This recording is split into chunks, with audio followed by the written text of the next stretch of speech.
Hello दोस्तों, मेरा नाम है गौरव कुमार।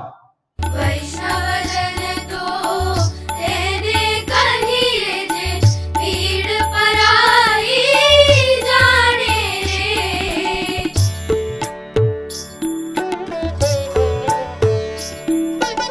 आज हम पढ़ेंगे गांधी जी की तलिस्मा की जो थियरी है उसके बारे में। अब आपको पता है कि गांधी जी एक सोशल साइंटिस्ट भी थे, एक फ्रीडम फाइटर भी थे, एक एजुकेशनिस्ट भी थे, एक हेल्थ स्पेशलिस्ट भी थे, और जाने लॉयर तो थे ही, और जाने क्या क्या थे। मतलब सो उन्होंने आने वाले समाज को कुछ ऐसी थेरियाँ दी है जिससे हम अपने समाज की गुणवत्ता को बढ़ा सके। हमारी सोसाइटी जितनी ज़्यादा प्रो पीपल हो उतनी बनाने की जो कोशिशें होती है, जो मार्ग होते हैं, उन्होंने वो सब मार्ग बताए हैं। अब आज हम जानने वाले हैं, या गांधी जी की तलिस्मा थ्योरी कहती है कि अगर कोई काम करते वक्त आप संदेह में पड़ जाए कि क्या करना है और क्या नहीं करना है और कैसे करना है, मतलब तो ये करूं कि नहीं करूं, तो गांधी जी इस सिचुएशन से बाहर निकलने के लिए तलिस्मा की थ्योरी बताते हैं। और गांधी जी कहते हैं कि अगर आप ऐसी सिचुएशन में पड़े तो ये आपको ध्यान में रखना है कि आपकी कोई भी एक्टिविटी से जो आप डिसीजन लेने जा रहे हैं, अगर उस डिसीजन से आपने जो पुअरेस्ट आदमी देखा होगा, शायद गरीब से गरीब आदमी देखा होगा, तो आपके उस डिसीजन से अगर उस गरीब आदमी के जीवन में कुछ वैल्यू एडिशन हो जाए, उसको कुछ फायदा हो, उसका जीवन और अच्छा बनने की राह में वो आगे बढ़ सके, और ऐसा डिसीजन अगर आप ले सकते हो या आप लेने वाले हो, तो डेफिनेटली आप लीजिए, क्योंकि आपका वो डिसीजन गरीब से गरीब आदमी के लिए हेल्पफुल ही रहेगा। इन शॉर्ट हम क्या कहेंगे, तो कोई भी डिसीजन लेते वक्त अगर आपके डिसीजन का फायदा गरीब से गरीब तबके के आदमी को हो, तो वो डिसीजन लेना चाहिए। ऐसा गांधी जी का तलिस्मा थ्योरी गई। हम आज क्यों पढ़ रहे हैं ना, मतलब ये तलिस्मा थ्योरी, तो कुछ दिन पहले हमारे पंतप्रधान मोदी जी का जो भाषण हुआ था, मन की बात हुई थी, उसमें भी उन्होंने गांधी जी का जंतर, जिसको ही गांधी जी का तलिस्मा बोलते हैं, गांधी जी तलिस्मा बोलते हैं, उसके बारे में उन्होंने चर्चा की थी। दोस्तों, अगर आप तलिस्मा के बारे में जाने या तलिस्मा को देखें, तो गांधी जी दूसरों का दुख दर्द समझने के लिए उन्होंने ये थ्योरी दी थी।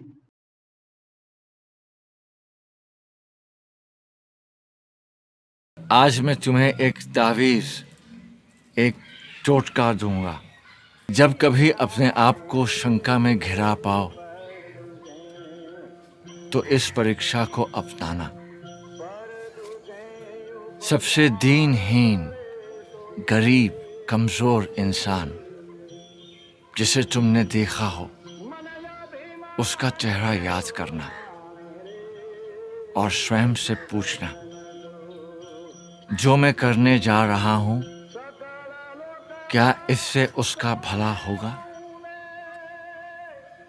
इस कदम से क्या उसे कुछ मिलेगा या नहीं?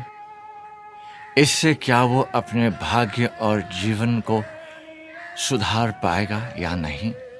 या यूं कहो, ऐसे करोड़ों को स्वराज मिलेगा या नहीं, जो तन और मन की भूख से तड़प रहे हैं, जिनके पेट भी खाली है और हृदय भी। फिर देखना, तुम्हारी सारी शंकाएं छूमंतर हो जाएंगी। जब गांधी जी थे तो तब दलितों पर अत्याचार हो रहा था, हेल्थ की एजुकेशन की कोई व्यवस्था नहीं थी, महिलाओं पर अत्याचार हो रहा था, बच्चों पर अत्याचार हो रहा था। और इस सब सिचुएशन शायद लगभग आज भी हमें देखने को मिलती है, क्योंकि आपको पता होगा तो पिछले 4 महीनों में गवर्नमेंट का डेटा बताता है कि डोमेस्टिक वायलेंस का जो प्रमाण है वो बढ़ गया, सबसे पहली बात। दूसरी बात, अनएम्प्लॉयमेंट बढ़ गई। अनएम्प्लॉयमेंट का सीधा कनेक्शन पॉवर्टी से होता है। सो इसलिए हम शायद आने वाले कुछ रिजल्ट्स में देखेंगे कि इंडिया में पॉवर्टी भी इस वक्त में शायद बढ़ने वाली है या फिर बढ़ जाएगी। थर्ड क्या है, तो जो मजदूर लोग हैं हमारे, जो वर्कर्स है, उनका टेंशन है, क्योंकि आपने देखा होगा एक या 2 महीने पहले हजारों किलोमीटर दूर प्रेग्नेंट लेडियां, हमारे एल्डर्स, हमारे बच्चे कितने दूर दूर तक पैदल जाते थे। और उस वक्त में कितने एक्सीडेंट भी हुए जब पूरा भारत लॉकडाउन में था।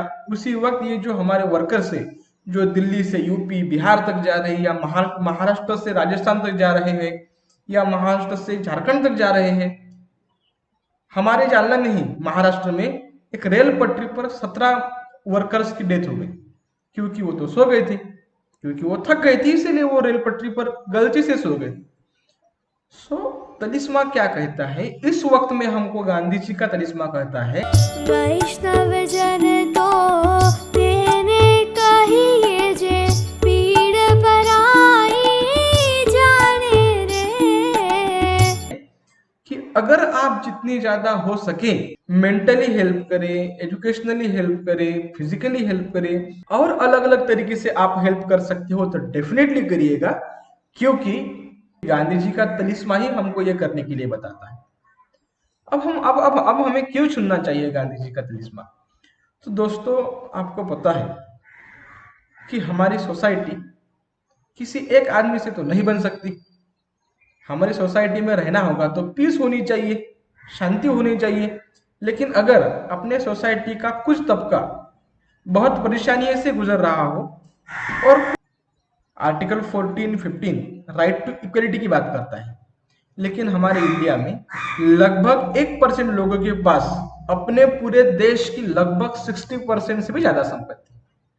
तो ये जो इकोनॉमिक इनइक्वालिटी है, कास्टिज्म और जेंडर वायलेंस की वजह से जो सोशल इनइक्वालिटी आती है, या फिर महिलाओं को या फिर दलितों को पॉलिटिक्स में डायरेक्टली डिसीजन मेकिंग में उनको न आने देना, इस वजह से जो पॉलिटिकल इनइक्वालिटी हमारे इंडिया में है, या फिर हम एनवायरनमेंट का जो शोषण करते हैं, इससे एनवायरनमेंट जो इनइक्वालिटी आती है, अगर ये इनइक्वालिटी बढ़ती ही जाएगी तो पूरा देश क्याओस में चला जाएगा, पूरा देश संकट में आ जाएगा। और हमारी जो शांति और सुख हम जो बरकरार रखना चाहते हैं, हमारी डेमोक्रेसी का मेन गोल ही यही है कि हमको इंडिया में पीस, इक्वेलिटी, जस्टिस ये बरकरार रखना है, ये लोगों तक पहुंचाना है। लेकिन वो नहीं हो सकेगा अगर हम गांधी जी के तलिस्मा को नहीं जानेंगे और उसको अपने जीवन में इंप्लीमेंट नहीं करेंगे। दोस्तों, आज तो हमने जाना गांधी जी के तलिस्मा के बारे में। Thank you very much.